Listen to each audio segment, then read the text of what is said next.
जायज नाजायज क्या है, बस इसको भी शुद्ध बुद्धि बोलती है। जो ये फंक्शन करे, मेरी देवी मेरी माता बेटी, उसको पकड़ लो।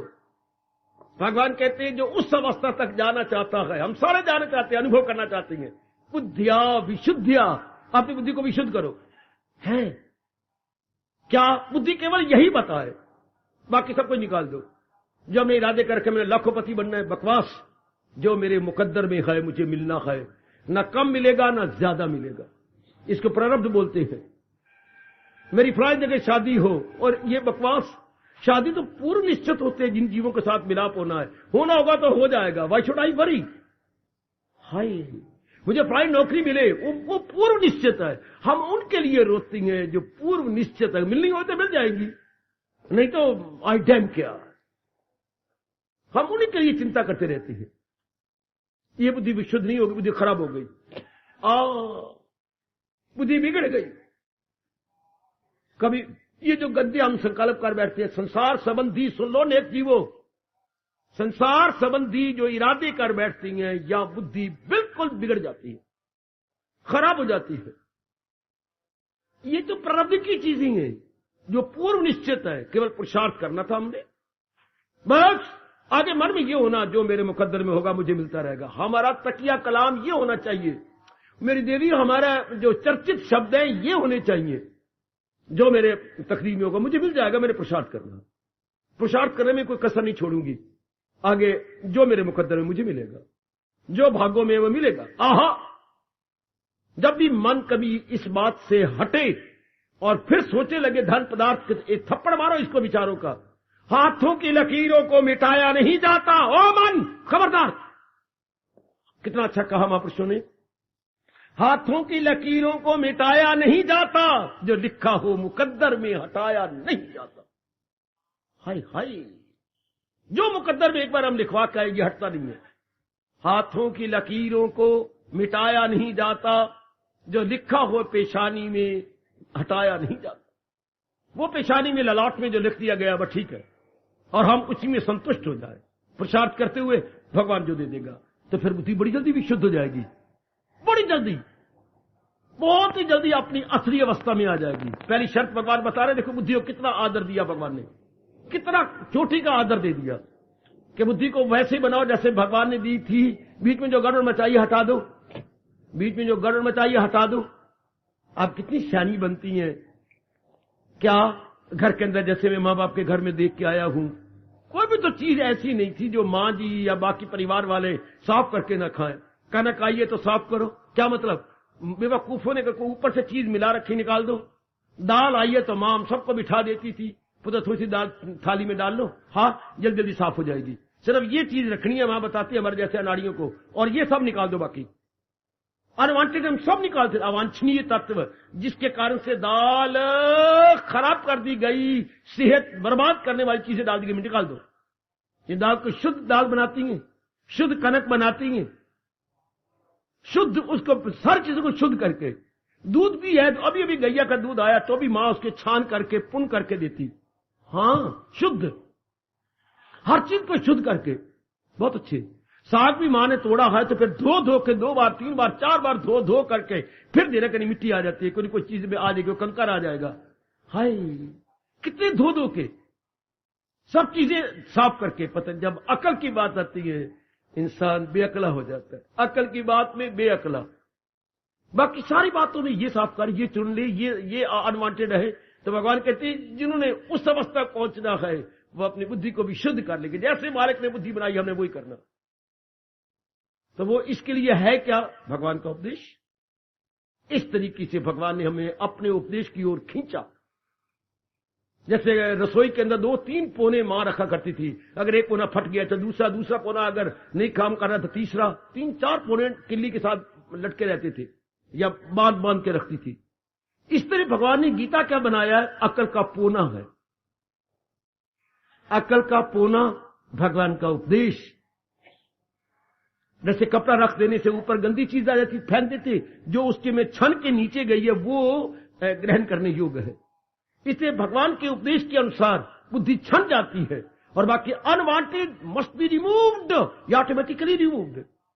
ये नहीं करना, ये नहीं करना। बड़ा उसकी किस्मत जाग गई, जिसको कल युग में ये पता लग गया, ये करना है और ये नहीं करना, ये सोचना है और ये नहीं सोचना, ऐसा लेना है ऐसा नहीं लेना, उसकी बुद्धि विशुद्ध होगी। ये पहली शर्त लगा रहे भगवान जी, बुद्धिया विशुद्धिया, जिन्हें भगवान की जात में तलीन होकर जन्म मरण के चक्कर भी नहीं आना। भगवान कहते हैं मरने से पहले बुद्धि को विशुद्ध कर लो।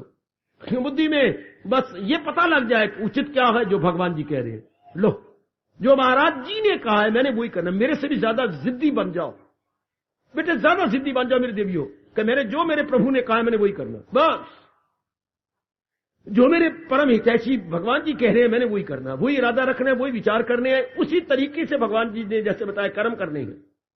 हाँ, तब भगवान आखिर में कहेंगे वही ब्रह्म का वस्त्र पाए ना क्यों, क्यों ना वो मेरे दीदार के काबिल हो जाए, क्यों ना मेरे तख्त को हिला दे वो। जरा देखना, बुद्धि आपकी विशुद्ध है, एक इरादा की बैठी ना, क्या करे इरादा बाबा, कर सच्चे दिल से परस्तिश। बस यही इरादा करने के जो जिंदगी के दिन रह गई है, मैंने भगवान जी के उपदेश के अनुसार भक्ति कमानी है, ये नहीं किसी संत के अनुसार। पुत्र आजकल अनुभवी संतों का बेटियों मिलना भी निहायत मुश्किल या असंभव हो गया।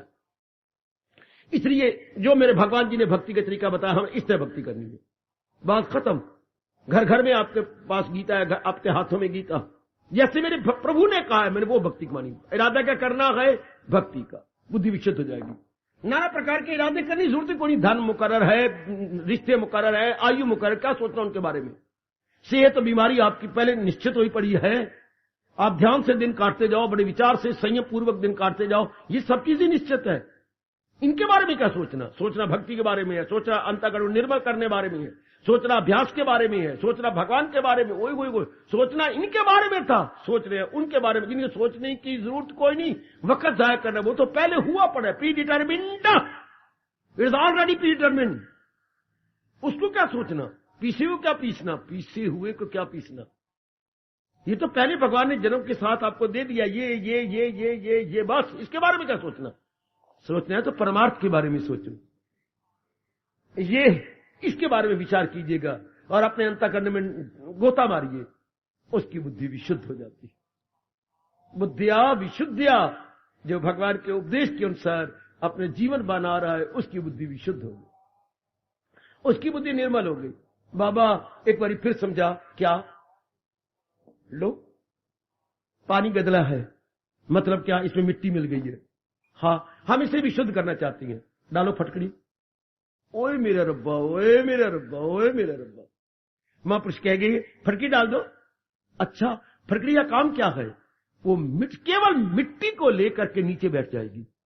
कभी खुद डाल देना पानी, मिट्टी डाल देना खुद अपने हाथों से, और खुद हाथों फिर फटकड़ी डाल देना। आप देख के दंग रह जाएंगे, ये क्या हो रहा है। सारी मिट्टी फटकड़ी लेकर के नीचे बैठ जाएगी। नीचे मिट्टी मिट्टी, ऊपर पानी, बड़ा शानदार पानी। धीरे से अलग कर लो। आहा, इसी तरह मेरे सज्जनों, अगर बुद्धि विशुद्ध करने के लिए आग लग गई है तो भगवान का उपदेश फटकड़ी तरह बीच में रख दो। जैसे फटकड़ी आप पानी डालती है, लो आप थोड़ा दिन में देखेंगे बुद्धि विशुद्ध हो जाएगी। आहा, आप आजमा रहे हो, अब आपको और आजमाने का मौका दे। डालो भगवान का उपदेश अपनी अंतःकरण में, आपकी बुद्धि विशुद्ध हो जाएगी। पहली शर्त भगवान करे मैं और आप एड़ी चोटी का जोर मार करके पूरी कर दे। बुद्धिया विशुद्धिया, जिसकी बुद्धि विशुद्ध हो गई, purified and clarified intellect, purified and clarified intellect, बिल्कुल क्लैरिफाई होगी और प्योरिफाई होगी। ये पहली शर्त। अब उसका जीवन क्या है? भगवान जी के अनुसार वो दिन रात भक्ति में लगा हुआ है। आहा, ऐसा जीव अपने कल्याण के लिए और भी कामना को तीव्र कर चुका है। आज जाके विचार करना, ये फिर बड़ा इनकलाबी प्रसंग भगवान ने चला दिया। मेरी बुद्धि विशुद्ध हो गई या हो रही है, पीछे पर सोचना। हो गई तो फिर कहना ही क्या, और अगर हो रही है तो और पुरुषार्थ करो, जल्दी हो जाए, क्योंकि आयु भागती जा रही है। मुबारक हो इस रूप में ये दिवाली कि हमारी बुद्धि विशुद्ध हो रही, क्योंकि बुद्धि से ही मन चलना है, मन से ही तन चलना है, तन के कर्मों से ही हमें फल मिलना। तो पहले ये देखिए बुद्धि मेरी विशुद्ध, बुद्धि के विशुद्धि पर ही सब कुछ है। इसमें गड़बड़ मच गई है ना। और कितनी भगवान ने ये हमें चेतावनी दी है, इरादा न हो जिसका रहेगा ख्याल हो, उसकी सारी जिंदगी उलझी हुई जिंदगी है। देवी, उस नारी का जीवन ही सारा उलझा हुआ है, जिसके इरादे ही पवित्र नहीं, जिसका इरादा ही शुद्ध नहीं है, मारा गया, वो तो बड़े दुखों से दिन काटेगी। मन के ख्याल भी गंदे, कर्म भी गंदे, फल भी गंदा। आज जरूर गहराई में जाके विचार करते हुए फिर आप विश्राम कीजिएगा। ये जरूर अपने आप से पूछो, गहरा गोता मारो, मेरी बुद्धि भी शुद्ध होती जा रही है, मेरी बुद्धि निर्मल होती जा रही है, अर्थात मेरे संसार संबंधी संकल्प खत्म होते जा रही हैं, मेरी ये गंदी वृत्तियां जो है, काम क्रोध वो लोभ, ये कम होते जा रही हैं, मेरा मन ज्यादा एकांत में रहने का आदी होता जा रहा है, ये सारी इसी के साथ ही संबंधित है, मेरे मन की एकाग्रता बढ़ती जा रही है। अगर ये हाँ में जवाब देते हो, आपकी बुद्धि भी शुद्ध होती जा रही है। हार्दिक धन्यवाद, हार्दिक आशीर्वाद।